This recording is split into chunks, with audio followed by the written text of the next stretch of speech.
Hey, what is going on, guys? In this video today, we're going to be talking about bloom and the general shooting/aiming mechanics of Fortnite. So it's a known fact that most weapons in Fortnite use a bloom-based shooting system. And as I've explained before, bloom is basically the increasing size of your crosshair after firing multiple shots, where there's a random chance for the bullets you shoot to go off in slightly different directions, even if you haven't changed your aim. It's a mechanic that the majority of Fortnite players dislike because it adds an element of RNG to pretty much every non-close range fight in the game. And I'm sure about 99% of you guys watching this video already knew that. But how many of you were aware of the fact that Epic Games actually temporarily experimented with a version of Fortnite that had absolutely zero bloom? That's right, this actually did happen, and in this video I'll be showing you guys footage of Fortnite without bloom, as well as discussing the impact that bloom versus no bloom and other general shooting mechanics have on the game. So without further ado, let's get right into it. Okay guys, so over a year ago in December of 2017, Fortnite was attempting to make some pretty drastic changes to the way gunfights worked in their game.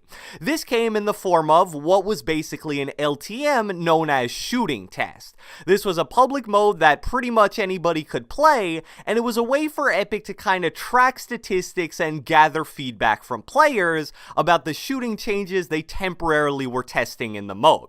A decent amount of people knew about shooting test number 1, which most notably led to the inclusion of first shot accuracy into regular Fortnite, but a lot less people knew about shooting test number 2, and there's a pretty good reason why that is. Because shooting test number 2 was never even supposed to be seen by the public. It was accidentally released into the game during some random short time period, and other than that accidental release, was never seen again. That's really interesting because shooting test number 2 was designed to test the impact of what Epic called perfect accuracy and recoil. Perfect accuracy basically just meant no bloom, and I'm sure all of you guys know what recoil is.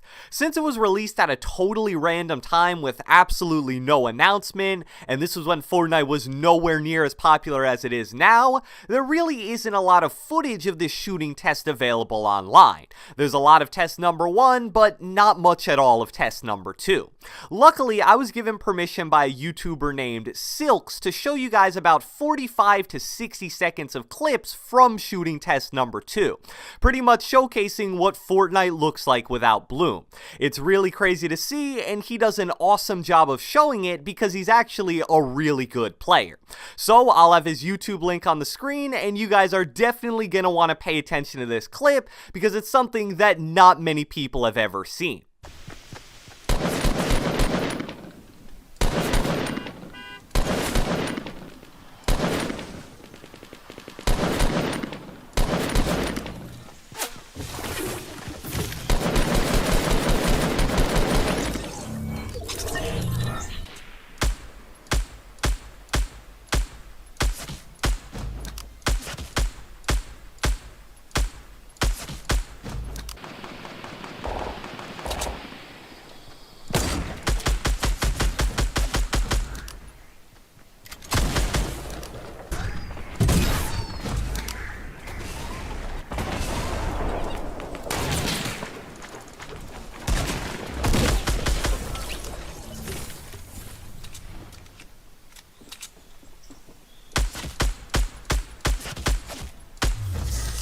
Alright guys, so what you just witnessed was basically what Fortnite would look like if bloom was simply not a part of the game.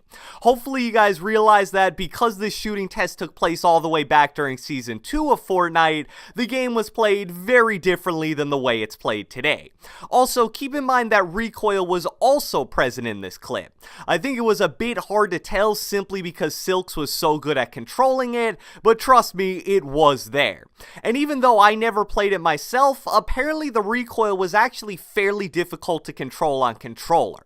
So I know what the majority of you guys are probably thinking right now. Something along the lines of, oh my gosh, that looks so awesome, it would make Fortnite so much more skill-based and rewarding towards players who have good aim.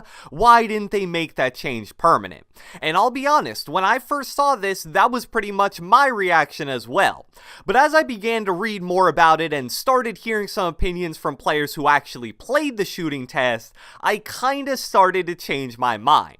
And I'm definitely not saying that Bloom is good or anything, but even though we can all acknowledge that the Bloom-based shooting system of Fortnite is flawed, you need to understand the truly massive impact that removing Bloom would have on the game. For example, the Fortnite community is always pretty much unanimously against any kind of change that's a nerf to building. We saw it with the explosive penetration damage change in Season 6, we saw it again with things like the Infinity Swords and planes being able to ram through structures, and most recently we saw it when the boombox was added to the game. Removing Bloom from weapons would easily be one of the biggest nerfs to building in Fortnite history. The randomness of Bloom in Fortnite is what makes reaction building, as it's called, so incredibly effective in so many different scenarios. Let's say, for example, you're running in an open field with zero protection, and there's a guy about 40 meters away crouched, ready to open fire on you with his gold scar. In the current version of Fortnite with Bloom, he'll probably be able to shoot about 5 shots before you're able to react and protect yourself, and because of Bloom, he'll probably hit maybe 1 to 3 of those shots. That's definitely a considerable chunk of damage, but at least you'll be able to build and then have a chance in the rest of the fight. In the world of Fortnite without Bloom, if that player has even decent aim, he's probably shooting 5 shots before you can react and hitting 5 shots before you can react. And with the damage that a gold scar does in Fortnite, you're most likely dead before you even know what happened. I know people may disagree, but I personally wouldn't want Fortnite to turn into that kind of a game. Yeah, sure, it would emphasize things like being smart on rotations and utilizing natural cover as much as possible, but that really isn't the type of game that Fortnite is. Even though I didn't do it on purpose, I basically just described what PUBG is right there.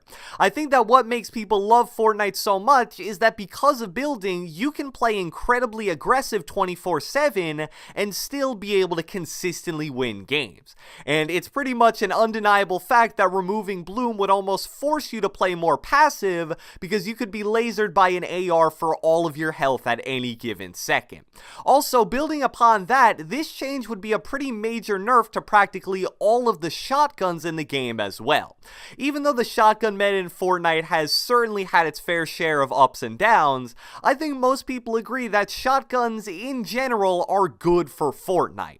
They're definitely not perfect by any stretch of the imagination, but they operate in a way where they're mostly rewarding if you're accurate with them, and you're going to struggle if you aren't. And just as a cherry on top, the shotgun meta right now is as close to perfectly balanced as it's been in a while. What you saw in a few of those shooting test number 2 clips is that Silkwood basically just uses AR in point blank fights, because with no Bloom, it basically did just as much reliable burst damage as any shotgun in the game. And with shotguns, they work really well because they do offer insane burst damage, but if you can't get into a point blank situation, they're just totally useless. And if ARs can laser people from long range while also being incredibly deadly close range, it really messes with the fundamental way the game is played. But it definitely is possible that perfect accuracy would play out a lot differently if implemented into Fortnite now, and maybe a lot of the potential problems we discussed could be solved with something as simple as a considerable AR nerf to make it so that they aren't absolutely deadly at every range. So again, I just want to make it clear that I'm not trying to say that Bloom is a perfect mechanic or that it shouldn't be changed. I think having such a major part of the game being pretty heavily influenced by RNG is always going to be a bad thing, and I would love to see Epic continue to try to improve Fortnite's shooting mechanics. I just wanted to point out that removing Bloom would have a much larger impact on the game than a lot of people realize, and maybe for some of you, Fortnite being more like PUBG is something you would be really in favor of. But for others, this may be kind of an example of being careful what you wish for. I think personally, the overall best solution may be to keep Bloom in the game, yet continue to add had more weapons like the Deagle and Heavy AR that, when used correctly, aren't really affected by bloom. So I hope you guys enjoyed this video, and if you watched the entire thing, be sure to let me know with a comment down in the comment section below. I want to know, after watching this video, are you guys team bloom or team no bloom? So let me know with a comment. Be sure to leave a like, leave a comment, subscribe, turn on post notifications, do whatever the heck you want, and I will catch you guys next time.